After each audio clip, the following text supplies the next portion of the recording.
السلام علیکم زه ارشد کوم او تاسو کو سو ارشد در سمان یوټیوب چینل نن کومه ویډیو در سره شیر کوم دا ډیره عجیبه ویډیو ده که تاسو خپل لګه وکسو یقینا سه بالکل زبردست ویډیو ده ویډیو څنګه ده د حضرت عمر فاروق رضی الله تعالی عنہ والا فضیلت چوک بیانوي چوک عالم نه چوک مفتی نه بلکې یو هندو ده هندو کاستا سامی صورتی پنڈت آغا لگیا دے د حضرت عمر فاروق رضی اللہ تعالی عنہ والا فضیلت بیانی فضیلت نو رسو پټه پټ سره د ویډیو وکسو ها ډیره زبردست ویډیو ډیره زبردست بسم اللہ کہ حضرت عمر دے جیون دی ایک بڑی پیاری گھٹنا یاد آ گئی کہ ایک بار انہاں دا دشمن جو نال دا بادشاہ سی نال دے دیش دا بادشاہ سی انہیں حضرت عمر نو ختم کرنے واسطے اپنے ایک غلام نو بھیجیا اور انہوں کچھ عطر دتے عطر کہندے سینٹ نو اور نال ایک زہر دی شیشی دتی اور اے گل کہی کہ پہلا عطر دئی جدو اے دی سمیلو لین گے سونی لگے گی پھر نال ہی عطر وچ زہر دی شیشی رکھ دئی اے زہر دی شیشی ایسی ہے کہ جیڑا بھی اے سمیل لیندا ہے یعنی مہک لیندا او نال ہی سنگ دے ساری مر جاندا ہے حضرت عمر دی موت ہو جائے گی اور نال اس بادشاہ نے کچھ دھن بھیج دیتا اور نال ایک کہندے ہے غلام عورت نو بھیج دیتا جو بڑی سندر سی ہن کہندے دھن غلام عورت اور نال اس نے وہ عطر بھیج دیتا کہ اے نظرانہ دے دیں میرے والوں کیونکہ مقصد اے سی عمر دی جان لین دا جدوں اے غلام پہنچیا مدینے وچ حضرت عمر بارے پوچھیا کہ تہاڈا بادشاہ کتھے ہے عمر تو لوگوں نے دسیا کہ ساڈا بادشاہ عمر وہ تو فقیراں دی طرح رہتا ہے کہن نوں ہی ہے مکے دا بادشاہ پر رہندا فقیراں دی طرح ہے وہ فلانی جگہ بیٹھا ہے جدوں کہندے اے غلام گیا انہاں تو سوچیا سی جدا ساڈا بادشاہ عالی شان محلاں چ رہندا ہے ادھر ہی رہندا ہوئے گا پر عمر نوں دیکھیا کہ پیڑ تھلے بیٹھے ہوئے ہیں وہ بھی تھلے بوری بچھا کے اور جا کے اس نے بدر من وختو ودری ہا حضرت عمر فاروق رضی اللہ عنہ درشن کر کے ایسی کھچ پئی کہ یہ تو رب دا کوئی نیک بندہ لگتا اور میرا بادشاہ انہوں مارنا چاہتا ہے ذرا سمجھنا سارے جی ہن کہندے او غلام دے من چ اداں دی بھاونا پیدا ہوئی انہاں عمر نوں کہیا حضرت عمر مینوں فلانے بادشاہ نے بھیجیا ہے تواڈے واسطے کچھ نذرانہ لے کے آیا ہاں تو عمر نے کہا کیڑا نذرانہ انہاں دسیا جی آ دولت وہ کہندے مسجد نبوی بن رہی ہے یعنی حضور دا مدینہ بن رہا ہے بہت اچھا ہے اینوں میں قبول کردا ہاں اے مسجد بنان دے کم آئے گی کیونکہ اس لیے مدینے کا کم چل رہا سی جتھے حضور محمد دی مزار ہے پھر انہیں کیا میں ایک غلام لے کے آیا یعنی لڑکی نو کیا جاتا ہے غلامان یہ لے کے آیا ہاں حضرت عمر نے جدو او دی طرف دیکھیا دیکھ کے کیا سبحان اللہ پرماتما نے بڑی اچھی صورت پیدا کیتی ہے پھر حضرت عمر نے ایک نال ہی نوجوان بیٹھا سی جدی شادی نہیں ہوئی سی حضرت عمر نے کیا اے نوجوان تو اس نال شادی کرنا چاہتا ہاں وہ کہندا جی ہاں کہندے پھر جا اے میں تیرے اختیار چ دتی تیرا اج نکاح پڑھیا جائے گا اج تو اے تیری پتنی ہے غلام بڑا حیران رہ گیا کہندا میں تو سوچیا سی تا ساڈے بادشاہ کوئی چیز پسند آ جائے میری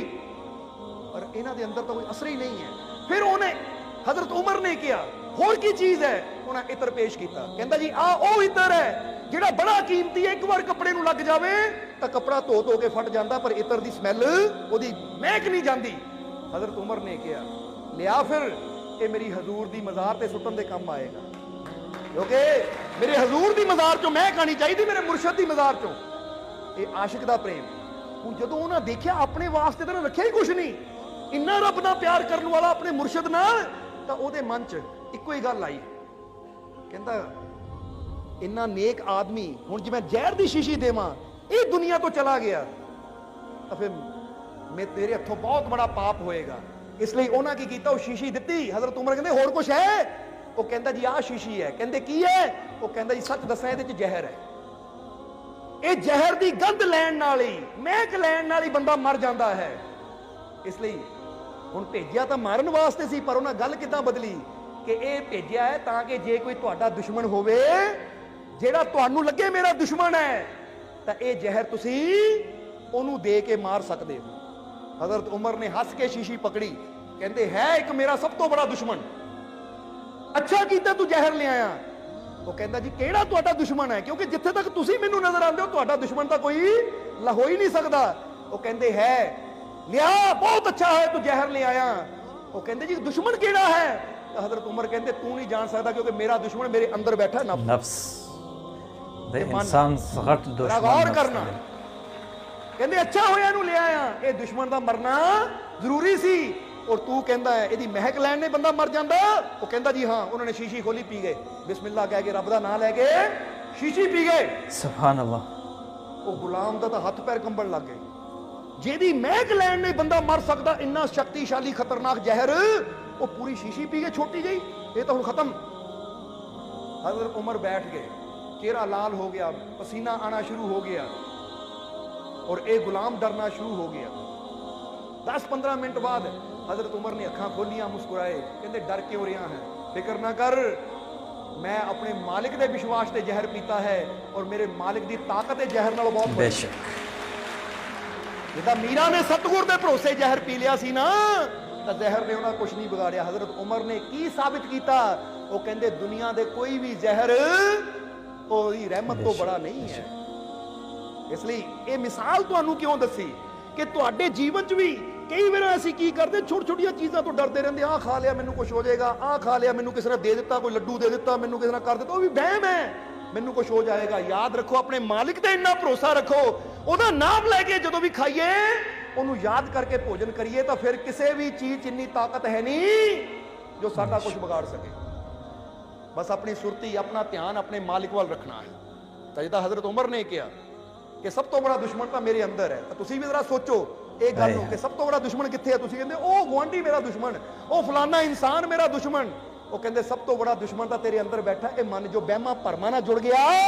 ਤਾਂ ਤੇਰਾ ਦੁਸ਼ਮਣ ਹੈ। ਜਦੋਂ ਪ੍ਰਭੂ ਦੇ ਵਿਸ਼ਵਾਸ ਨਾਲ ਜੁੜ ਗਿਆ ਤਾਂ ਇਹੀ ਤੇਰਾ ਮਿੱਤਰ ਬਣ ਜਾਂਦਾ ਹੈ। ਇਸ ਲਈ ਆਪਣੇ ਪ੍ਰਭੂ ਤੇ ਵਿਸ਼ਵਾਸ ਰੱਖਾਂਗੇ ਤਾਂ ਫਿਰ ਇਹ ਮਨ ਹੀ ਸਾਡਾ ਮਿੱਤਰ ਬਣ ਜਾਂਦਾ। ਯਕੀਨ وشت عمر په بدر باندې وختوي لوري ها الحمدلله الحمدلله د الله شکر ادا کول په کار دی. الله جل شانه مو مسلمانان پیدا کړیو ها، او بیا داسې عظیم هستی را کړی دي چې مو به ذات خود مو نه غیر مسلم خلق هغه ولا هغه کارنامې بیانوي خپل عوام ته. تاسو دغه اختیار کو لکه دوی څنګه بیان کو، نفس یعنی هغه زهر وسکلو، عمر فاروق رضی الله تعالی عنہ زهر وسکلو، نو خپل عوام ته د تاسو دشمن بل څوک نه د خپل نفس ته او باور پچا کو په الله باندې د هر شي زهر کې څه نشته. څه الله د پورا نوی کړي نه زهر کته ډیر وسکي نه مړی کنه. نو دا ډیر د افتخار خبره مو د پاره څه غیر مسلم لګیا دي د مو لکم صحابه دي د غوله فضیلت د غوله کرنمه خپل عوامو ته بیانوي. نو که دا ویډیو مو خوښه شوي دا ویډیو د سره لایک کو، شیر کو او د مولا چینل د سره سبسکرایب کو. ډیره مننه. خدا حافظ.